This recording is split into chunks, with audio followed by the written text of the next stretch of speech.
Good afternoon, everyone.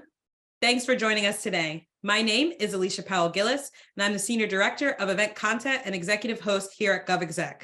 And it's my pleasure to welcome you to today's discussion, Information and Insider Intelligence, Understanding and Responding to Global Chinese Influence. Driven by heightened international tensions and a growing adversarial posture, today's operations and intelligence leaders face complex challenges in understanding and responding to China's threat. As they contend with a variety of issues, publicly available information, or PAI, has proven essential in decision-making.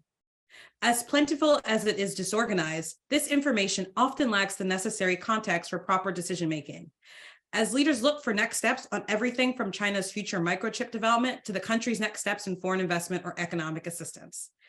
To declutter and operationalize this information, these officials require unencumbered access to the latest tools, technologies, and best practices in order to prepare their teams for what lies ahead in the foreign threat analysis space. Today, we'll explore what lies ahead in understanding the unique relationship between China and the information technology paradigms that help define it. Joining me today for this discussion are Mark Quantock, Major General Retired, EVP of Strategic Accounts at Babel Street. Also joining us is Robert Ashley, Lieutenant General Retired, U.S. Army, former Director of the Defense Intelligence Agency. And last, but certainly not least, is McDaniel Wicker, VP of Strategy at Babel Street. I want to thank you all for joining me today. So McDaniel, I'm going to start with you. And let's just start by level setting for our audience and defining the key term of today, which is publicly available information. Tell us what that actually means and how does it exist in the context of evolving Chinese threats? Sure, that's a great question to start with. And if we think about publicly available information, it's really the availability of all the information, generally digital information that's available in the world today. And so that's stuff that happens on the internet, on the surface web, on social media, news platforms, image sharing sites, but also on the deep and dark web, things that are happening on illicit marketplaces or forums that are a little harder to get to.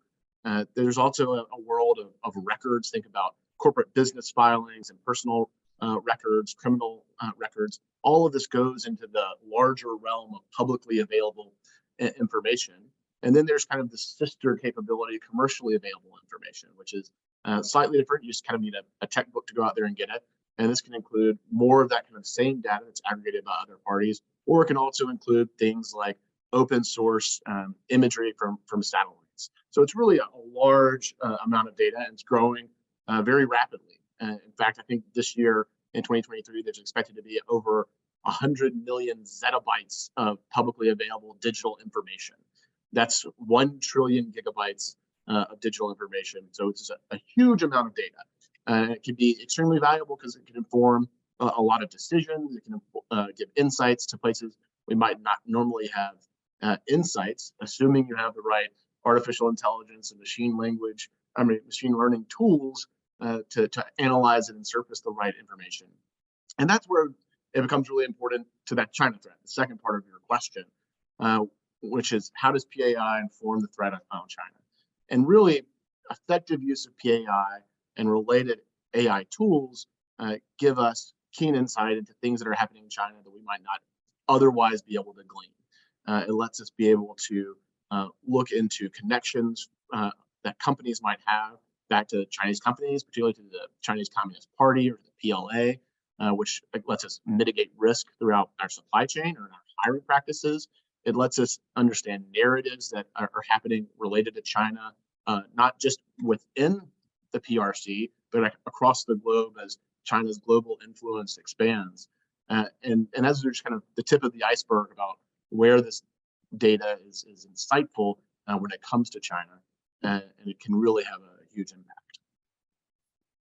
McDaniel, you said a couple of things I will pick up on later around AI, machine learning, and especially as we're talking about China, I want to talk about what that means for the U.S. in terms of national security. But let's want to keep on the track of PAI specifically. And General Ashley, I want to ask you, given your extensive experience across the intelligence and defense community, what's been your perspective on the relationship between the information the IC actually collects and this exploding market of PAI? Yeah, Alicia, thanks for the question. So it's This isn't something new. What has changed is the scale. And so when we think about what we do for commanders, and you made a great comment up front as you talked about, how do we provide information advantage? How do we enable decisions? Well, we do that by putting sensors out. We put sensors out and they collect information.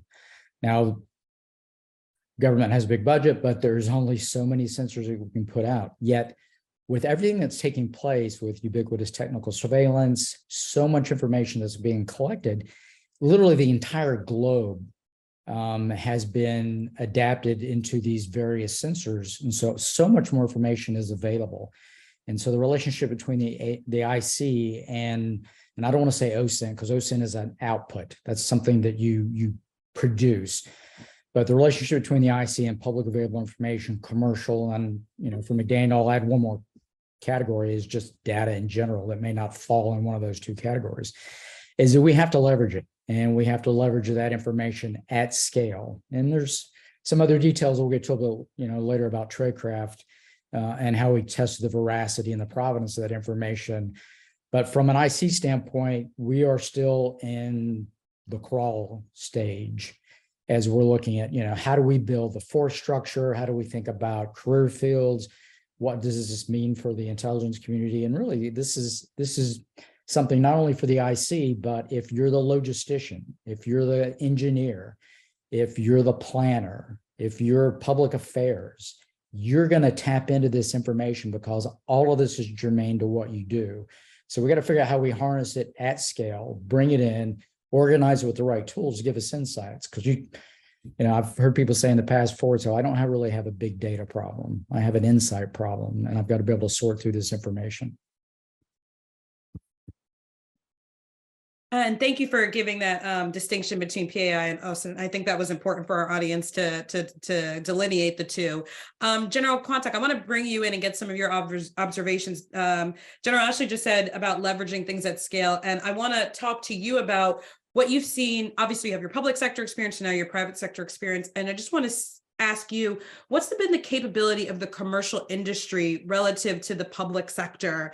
And how do you think the public sector can either learn or mature its abilities to handle and mine and translate all this vast amount of data available? Yeah, great point.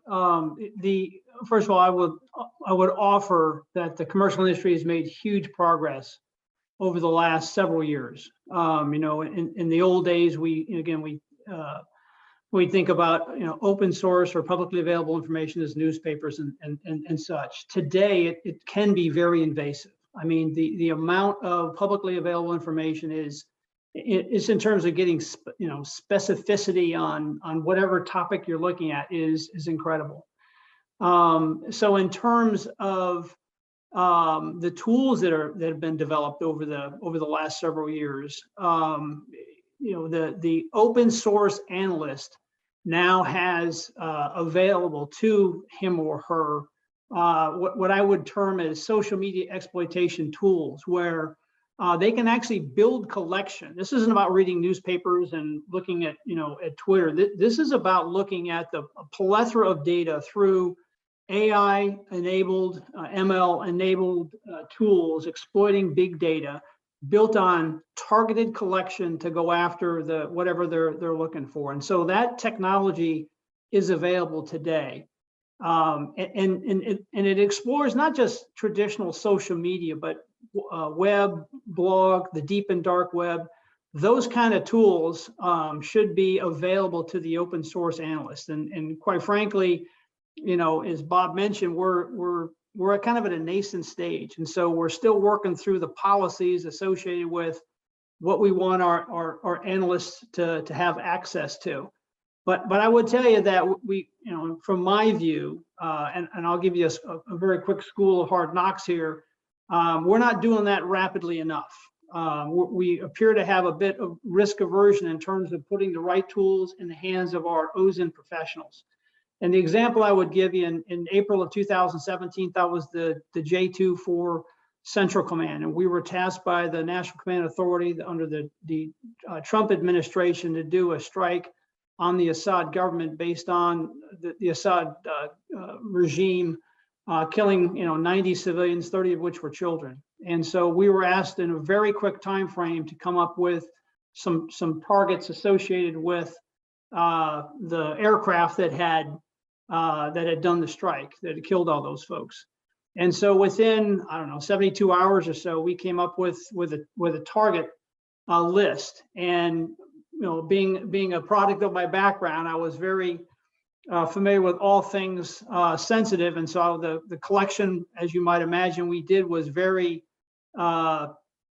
classified based, right? We were pulling from classified sources largely. And what I would offer to you is I could have developed pretty much the same picture, 80% using open source rather than taking a bunch of national assets and focusing on the problem. And the reason that's important is that as the Central Command J2, I was responsible for 20 countries. And so to rob Peter to pay Paul can be pretty dangerous. And so, you put your command at risk if you're not both effective and efficient. We ended up launching 59 TLAMs into that air base, and we accomplished the mission. We were effective, but we were not efficient. And in the technology available today allows you to get after that in a very, very encompassing way. So that's just the social media piece. There's a couple other components I would just throw in. One is social network analysis, where you can glean key influencers. It's very much AI ML enabled. That's available to our OSINT analysts, as well as geolocation of digital devices exploiting commercial telemetry data against foreign from a intel perspective against the foreign adversaries that were foreign targets that we're looking. That is a great use of publicly and commercially available information to support the requirements that commanders and senior decision makers have. Alicia, go ahead, General. I was going to say, if I could expand on one of those concepts, really back to McDaniel's initial comment, where he says, the more that you can know about China internal. So what you really have this opportunity, and I'll use the Belt and Road Initiative as an example. Imagine, because there's going to be great interest across the military, across our economy, the diplomatic channels about, what is the Belt and Road Initiative doing? Where is it? And how's it, trying to get its hooks into various nations? And because of some of this information is all being collected, you can literally instrument the Belt and Road Initiative to understand exactly what the Chinese are doing and pull that data in. But the other part of this is, I think we have to fundamentally think of this data differently, because of it shouldn't be just something that you buy, right? Because of the companies that are out there that are providing an analytic platform as well, that's bringing this data together. There was a really interesting paper that was written by a student at the National Intelligence University. He talked about intelligence auxiliaries. In other words, some of these companies, if we really think about this as an integrated effort, it becomes an extension in some ways of what the IC is trying to accomplish in their mission. And so I think there's a fundamental change in terms of how we have to think about this. It's not just data that we buy. It is a broader ecosystem that we need to team with in a much more meaningful way to get after some of the things that are just absolutely inherent in what it can provide, whether it's indications, warning, foundational kinds of information. But McDaniel, please. No, that's spot on and kind of exactly where I was going to go. In that, to one point, I often use the analogy that PAI is fuel, and it's about powering the engine and going the place you want to go. So it can't just be about the data itself; it has to be about how it's analyzed and leveraged, and then to what ends. But also, PAI allows us to be in more places. Classified and exquisite intelligence means are great, and they can get after really hard questions, but they're limited and they can be very expensive. PAI, on the other hand, can kind of let us be everywhere all at once, assuming we're all, again, layering the right analytics and AI ML processes on top of this. An example I use a lot is the ability to kind of keep a persistent lookout on Chinese activities in the Pacific Island countries. These are small nations, but really important about the free flow goods across the Pacific. It's about safety to our allies in the area. And we don't want to wake up and find a Chinese aircraft carrier at a brand new port in Nauru. And PAI can kind of help us keep an extra set of eyes and ears on the ground, as it were, by seeing what's available, what the Chinese are doing, and kind of going along with that Belt and Road Initiative statement that the general actually laid out. You know, we're able to better piece these together without having to have, 4 times more satellites and collection capabilities and things like that. And the true beauty of that really is the sharing aspect. I can't tell you how many times, Bob and I both spent a lot of years in Afghanistan and Iraq, and the challenge you have with moving sensitive information through your FDO, it's very cumbersome. And it's often not exactly what you want to give them. The beauty of publicly available information is it is unclassified by its very nature, and it is eminently shareable with your allies. We have a long history of sharing broadly with our Five Eyes partners in particular, and others as well. But this is that if you're involved in something where you need to share rapidly and broadly, this is a tremendous asset where it can be moved immediately to your compatriots, and it's very helpful. And from a U.S. perspective, I would just tell you, it is money. It is when a U.S. officer or an allied officer walks into a partner who we've not had a sensitive relationship with and provides them information that's good and valid and vetted. It is super powerful, and it carries a lot of weight. So Mark, I want to stay on that topic of allies for a moment and just pull the thread just a little bit further about just kind of that sharing aspect, and just what is the benefit, what are the outcomes as a result of harnessing PAI when you're sharing with your allies in this more less, as you said, less classified way? And how does that kind of change, or how does that maybe even enhance when you are sharing classified information with your allies? Yeah, well, so with respect to our Five Eyes partners and some of our long traditional allies, we share at the classified level. With we were challenged, for example, in Afghanistan with sharing with our classified information with our Afghan friends and partners. And so if you could, first of all, if you had classified information, you had to go through the originating agency to get it declassified or to a level where you could share it with them. And again, a very cumbersome, long process. And so the timeliness on that is not great. PAI, on the other hand, it can be immediate. And again, if I'll just harken back to the commercial telemetry data. If you're doing, now I wouldn't shoot anything based on CTD, but it is a great queuing function to help with support to lethal targeting. It is a great supporting mechanism. And so again, when you can share that with an ally and provide timely information, timely intelligence, it is enormous. Yeah, and I think that point is really important about time, and it's about being able to get inside your adversary's decision-making cycle and being able to short circuit it to a bit. And I think we saw this to a large extent in what happened in the early days of the war in Ukraine. We were able to share a lot more information than we have in previous contexts, largely because the U.S. was relying heavily on OSINT to be able to go and give that to the Ukrainians and the wider population to arm them with the information about what Russia was trying to do.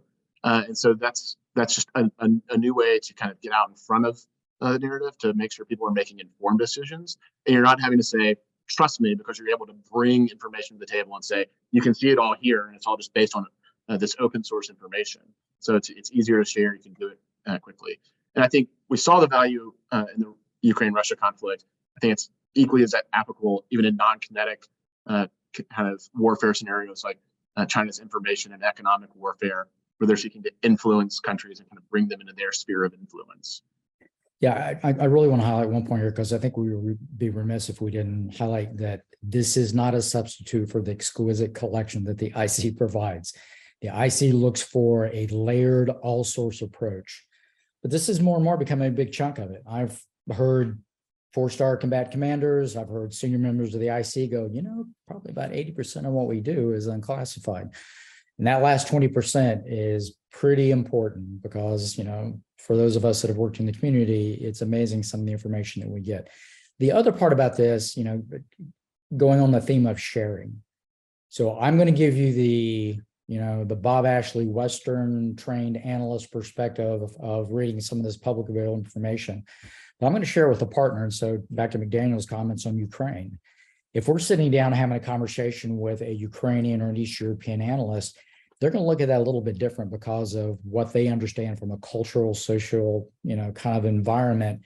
And so that's interesting insights and interesting conversation that you can have with them as well too, which really enriches the analysis. The more you can share, the more you can talk about what's happening, and the more you understand, because in some cases, my lack of cultural background in something that's taking place either in Africa and Ukraine or in Asia could be augmented by the tremendous allies and partners that we have. Go, no, I live in that neighborhood. That's not what this meant. And so there's a big part of that as well.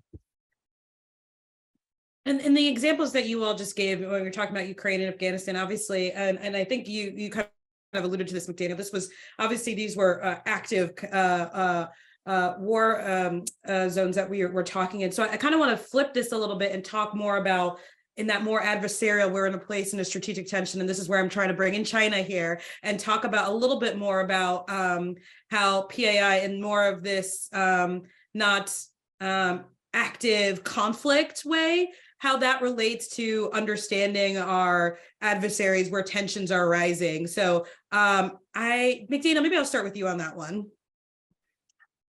Sure, kind of put me on the spot, but I think this information is even more important kind of left of bang before things go kinetic. And that's because PAI offers so many important kind of insights depending on where we're looking. And so that can be understanding motivations or sentiment within a population, helping us really get a sense for what's going on amongst the population in the PRC. What is the messaging that the CCP is putting out to its people, to other foreign nations? It helps us understand kind of actions that don't rise to the level of hitting the international news cycle. At the same time, it allows us to take a healthier risk management approach because we're able to start understanding, okay, where is there potential malign activity or malign intentions that can be tied back to Chinese activities? And this could be in big things like investing in ports and kind of debt trap scenarios across the developing world, to more strictly national security purposes, where we're going and looking at how are people coming into the U.S. and doing research and seeking jobs in the government or in the military. How might they be connected to China, and do they pose a risk from a counterintelligence point of view, or even a risk in a commercial view as far as theft of intellectual property? If I can add on to that one. So Alicia, what you alluded to is competition, right? So rather than go all the way go right into conflict, and I think we're really in a steady state of competition in so many domains. In some cases you could say bordering on conflict or gray zone with some of the great powers, but let's just leave it at competition for now. And so that is ongoing. And when we think about one of the concepts that the national security strategy has laid out about integrated deterrence, that is really, part and parcel of that. So how do we do that? And our ability to do that is based on good data. It's based on understanding. It's based on information. And so if we think about integrated deterrence, that's not a military problem. And we think of things in terms of national instruments of power, right? So it's the dime. It's diplomatic, it's information, and it's military, and it's economic. And so for us really to engage in integrated deterrence, it's more than General Austin owns, Secretary Austin owns in the Defense Department. It's what we collectively do across the dime, across all those national instruments of power. And it's how we gather information to give us insight and understanding. And this is how our competitors think, because those societies or those governments are all, they adhere to Xi, they adhere to Putin. And so he's able to harness all that effort in a very focused way. And then when you look at just the three kinds of warfare that the Chinese engage in, it's psychological warfare, it's public opinion, and it's legal warfare. And then going back to, not that I want to get into historical piece of this on Sun Tzu, but he says, the ultimate skill in the art of war is to win before ever fighting. And oh, by the way, everybody studied him since 500 BC, and he is a Chinese general, a Chinese philosopher, a Chinese strategist. And so that's really how China thinks. They look at every opportunity through all the national instruments of power. And so much like we try to understand, they're influencing that data, whether it's through disinformation or to try to shape it through those three kinds of warfare, whether it's psychological to their population, psychological to other populations outside of China, how they think about that in the terms of shaping public opinion, or legal because they hold a number of seats in a lot of international organizations at the UN. And what do they do when they get the seats in those organizations? They lean on others in a coercive way, or they figure out a way to incentivize someone aligned behind their perspective on a cause. And so all of that plays into this. So it's a very complicated ecosystem with all the information that's in play. Mark, I also wanted to give you a chance to weigh in on this before I slip to another topic. So do you have any thoughts after hearing what McDaniel and Bob said? Yeah, one of the things that publicly available information also allows us to do, which is directly related to this, is understand how the countries that the PRC are focused on. I would give you an example, many of the countries of Africa. It allows us insight into how they're perceiving and what they're doing, with or against the Chinese. And so understanding kind of where they're at allows our policymakers to also, again, have insight as to what approaches may work for us to counter that, if that's the government's intent. So that's the only point I wanted to add on that. Actually, let me jump on one more, because McDaniel mentioned sentiment. So what's one of the things that surprised everybody in Ukraine? Will to fight. Is that something that's knowable? Okay, well, it may vary based on country. And so let's jump that over into a Taiwan scenario. How well do we understand the Taiwanese will to fight? Is that something that we could derive? And I would say the answer to that is, to some degree, yes. Yeah, and that's really where, going back to that point of, it's not the data, it's about how we use it. And so having good access to PAI, having it across data types, across languages is super important. But then that ability to then begin to slice it and understand it and analyze it in ways that these insights kind of come to the forefront, and we're able to look in the language and say, oh, this is what it's telling us. Based on these models we're developing, based on the analysis, we're able to not just get 1 + 1 = 2, but really have compounding effects. Yeah, and McDaniel, if we stay on that point, Mark had said, you all have talked about how PAI is helping us understand the other guy, if you will. But I want to also kind of flip it on the other side and have how that helps better inform our the US's national security angle. So that's the first part of my question. And then something I know we had a conversation about before is just kind of how all this hangs together, given the US's very unique position as this relatively open global leader and the risks that come with that.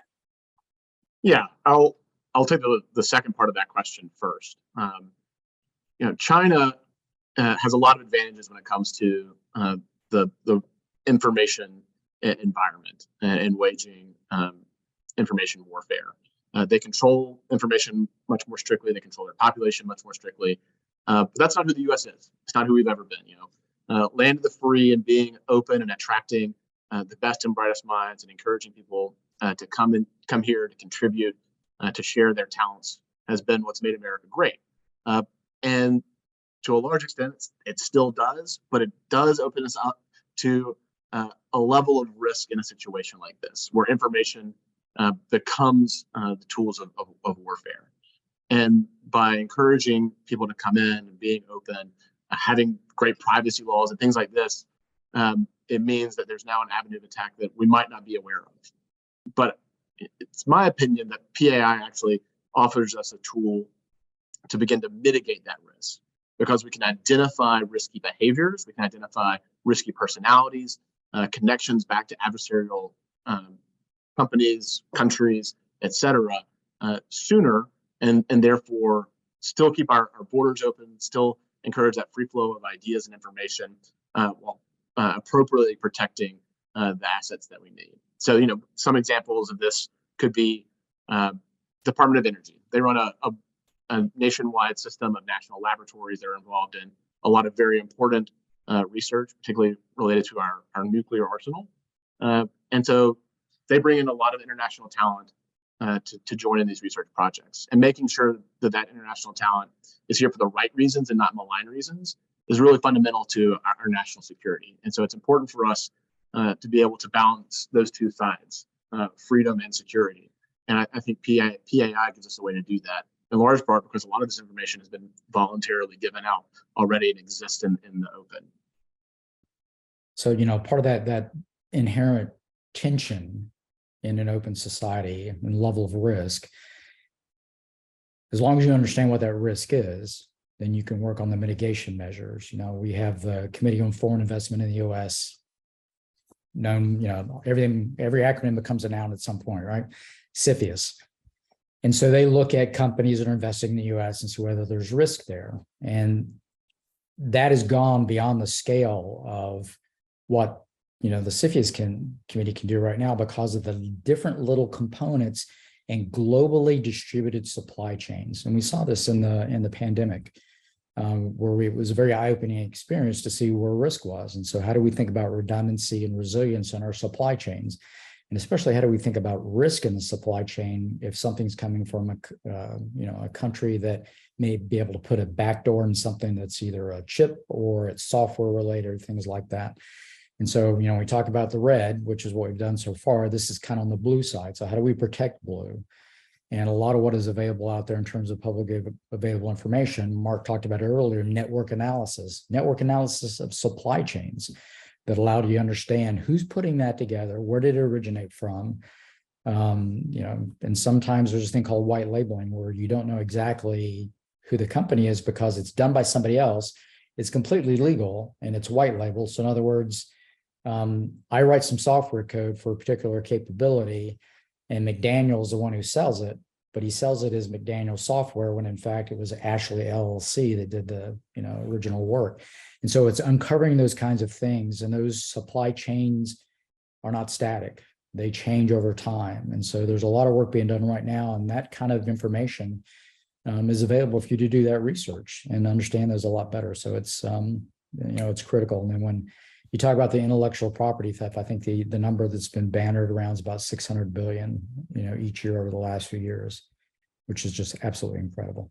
Let me swing in the technology aspect as well, and that is just a factoid here that greater than 50% of the internet is in a language other than English, and so our ability to translate that is critical. And technology has enabled us to do that in a pretty robust way. There are systems out there that do a terrific job of NLP, and our ability then to do that, again, that gets back to whether it's a sentiment analysis or just what folks are saying. And we certainly within the military have never been great about picking the next language that we needed to know. And we, because we used to train our analysts to be, still do, to be linguists, but we never have enough. And so what some of this technology allows us to do now is to pull this this native language, in social media, translate it, and then run social network or sentiment analysis against that to be able to again to divine what the intent was. So that's super important. Also, just in terms of how we view that in terms of the PRC. So the PRC, their scientists are not unlike our scientists in that they want to publish, and that's publicly available. But we got to be able to, one, we got to be able to read it, and two, we got to be able to access it. And so those are important. Whether it's quantum physics or whatever it's doing, they're publishing it. We need to be able to access that information and read it, and it is available. But that's all, again, within the public PAI, publicly available information space. And Yeah, if I could add on Mark's point real quick there, because he bring it, so you NLP, natural language processing, the ability to have tools that automate that translation. Any academic will tell you that anytime you go after something in order to do research, you really want to understand it at the foundational level, you want the original source documents.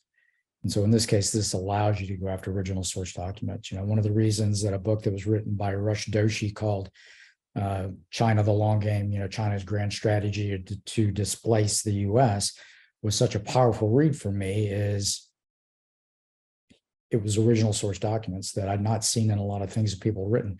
But like Mark said, whether it's S&T and other things, people love to get published, but you want to go back to that original if you really want to understand intent, because every time you get removed 1, 2, 3, 4 degrees from that, you're getting some degree of bias or interpretation in the information.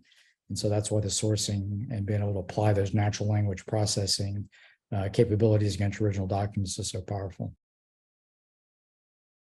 McDaniel, were you about to say something on that? I was just going to comment on some of the success that Babel Street has had relating to native language search and analysis in the Chinese context. And General Quantag mentioned the ability to kind of go back and see what's being researched. And this kind of goes back to the point we've brought up a few times of being able to really get a view into China that you don't get otherwise. And we've been able to uncover a variety of science and technology information, things about, there's a lot of focus on China's lead in 5G technology, but they're actually looking forward and looking at 6G technology. And so we're able to kind of go after and look at the research being done there. And really, it just becomes that extra layer of collection and analysis that's able to do. So we're not caught flat-footed, but really have a better understanding about what are their priorities and how are they doing it, and what are we missing that's not getting translated into English. So it's really important to have that language agnostic collection and analysis capability. A word you all have thrown out multiple times is analysis. So Mark, I'm going to go to you because of all the things that we've talked about. This is very comprehensive what we've talked about. All of this is only as useful as the training that's in place to learn it. I think earlier in the conversation, it was said that we're still in the crawl stage. So can you speak a little bit more on the ways everyone from analysis to high-level decision makers are learning to use this data, and how can they move beyond that crawl stage so we get more to that walk-run phase? Yeah, I would say we're at the nascent stage with regard to policy. The young professionals are already figuring out how to use this in some pretty interesting and informative ways, and so that piece I think is happening. The challenge is, and I'll just circle back to the services. The challenges, the services are having is, and I'll use the Army as an example.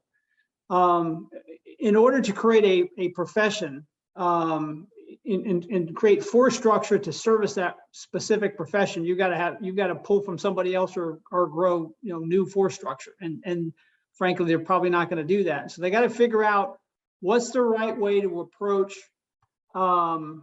creating professionals in the business of publicly available information, open source intelligence. I would tell you that just like SIGINTers and humaners, that the open source professionals is an MOS. It's a military occupational specialty, because I think the training and the experience that you require as you progress in this field is, again, analogous to those other professions. And so I'm hopeful that we're going to move to that for all the services. DIA's already made the first forays into that. In fact, it was under General Ashley's leadership that they established a professional track, if you will. And so, because if you want to grow a senior NCO or a senior officer who's ensconced with all things PAI and OSINT, then you better start growing them as a very junior person, because whether it's the data sources, whether it's the AI, ML associated with it, whether it's tradecraft, all of that, it's a cumulative growth pattern. And that's what I think is required. Relative to the seniors, my sense is the seniors kind of get it. They see the power here.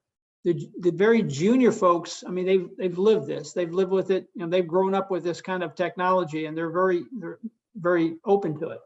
And so again, I think there's probably an unholy middle ground that's still working their way through. Who's moving my cheese, right? In terms of am I going to be displaced by am I threatened by this? And the answer is they shouldn't be, because this is a tremendous growth field that I think we've not really scratched the surface on its potential.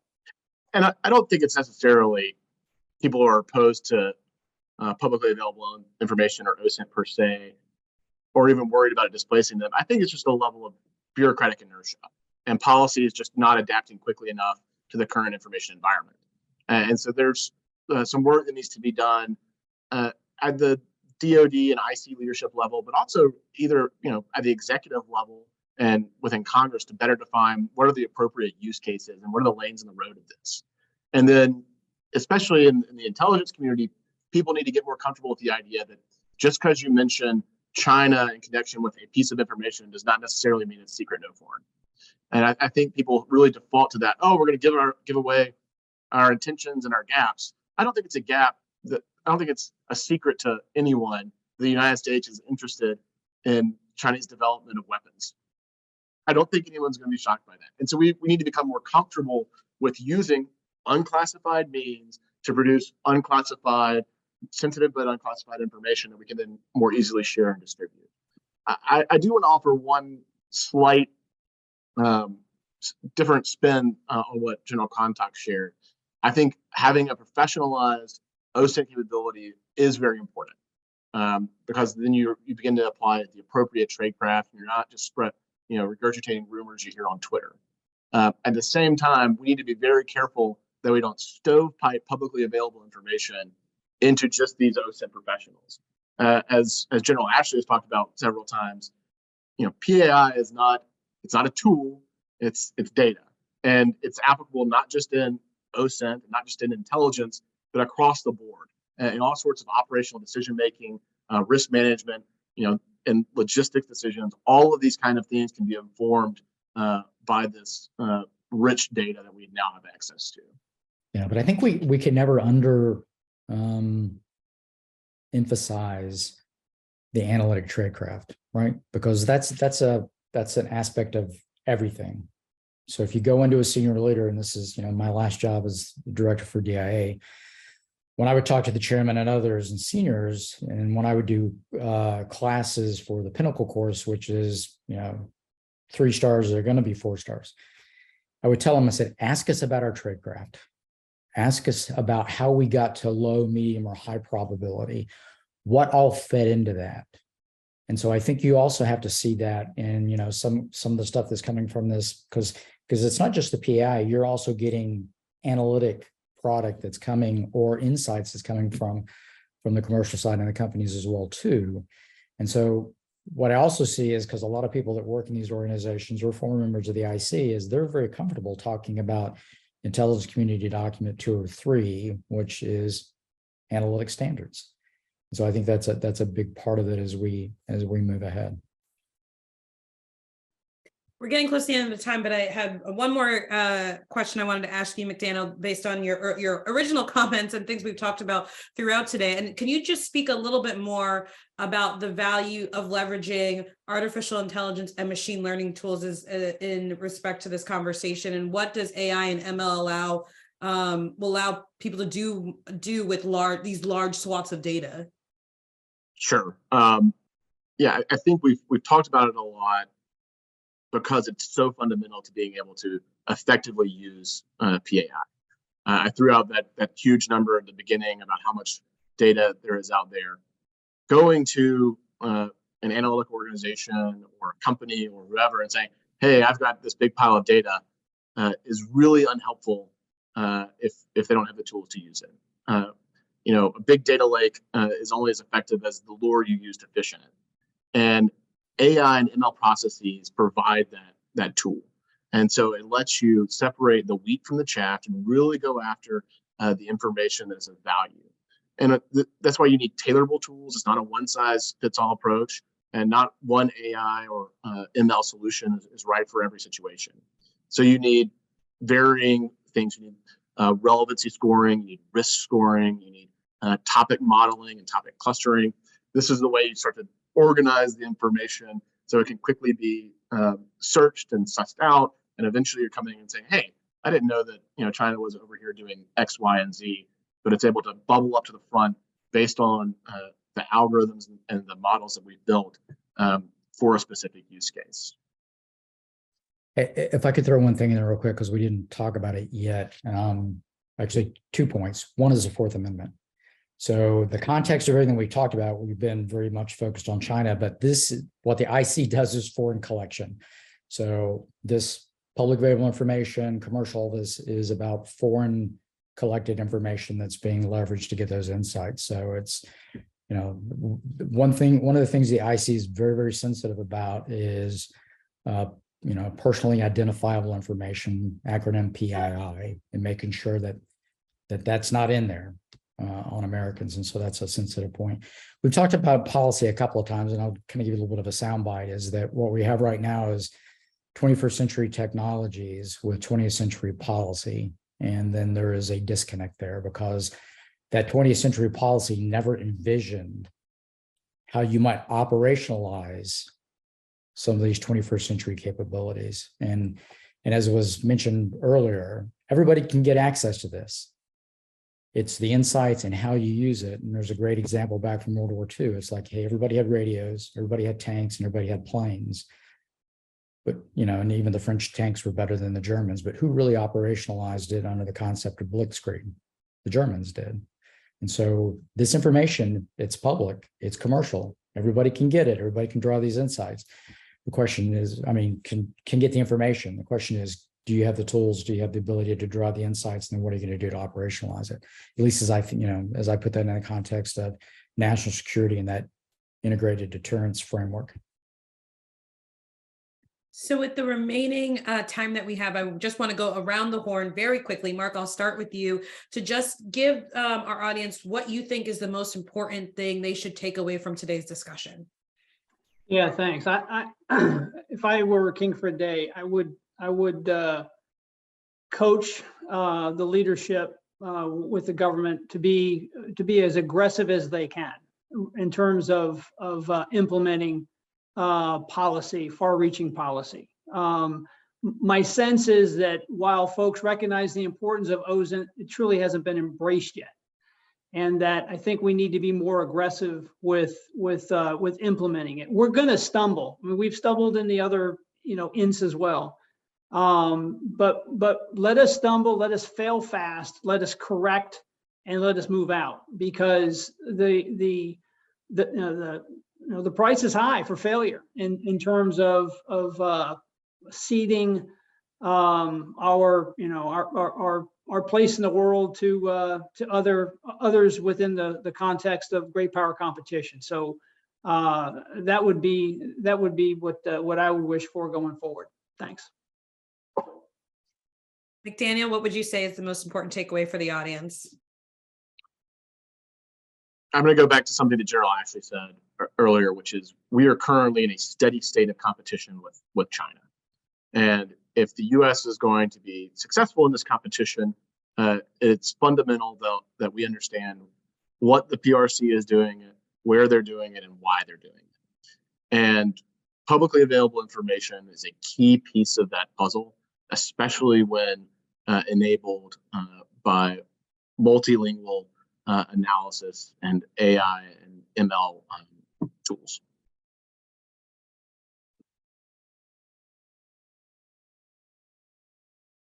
Bob, close us out.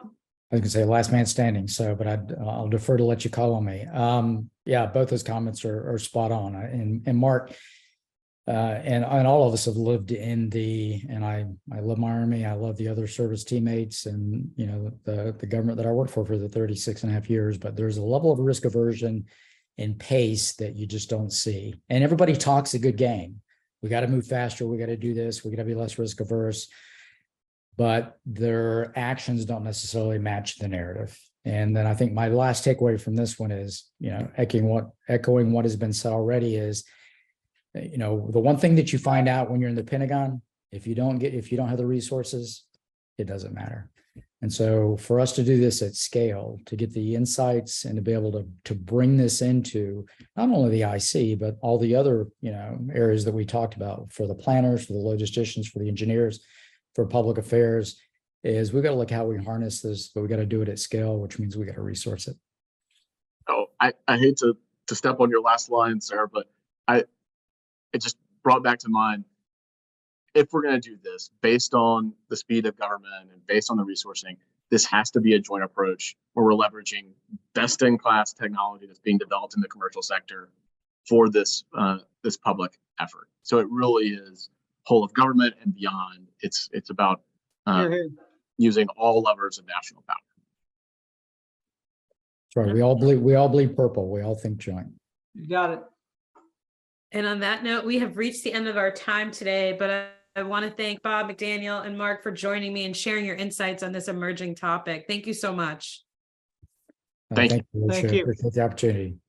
And to our audience, thank you for tuning in. A special thanks to Babel Street for making conversations like this possible. For GovExec, I'm Alicia Powell Gillis. Take care.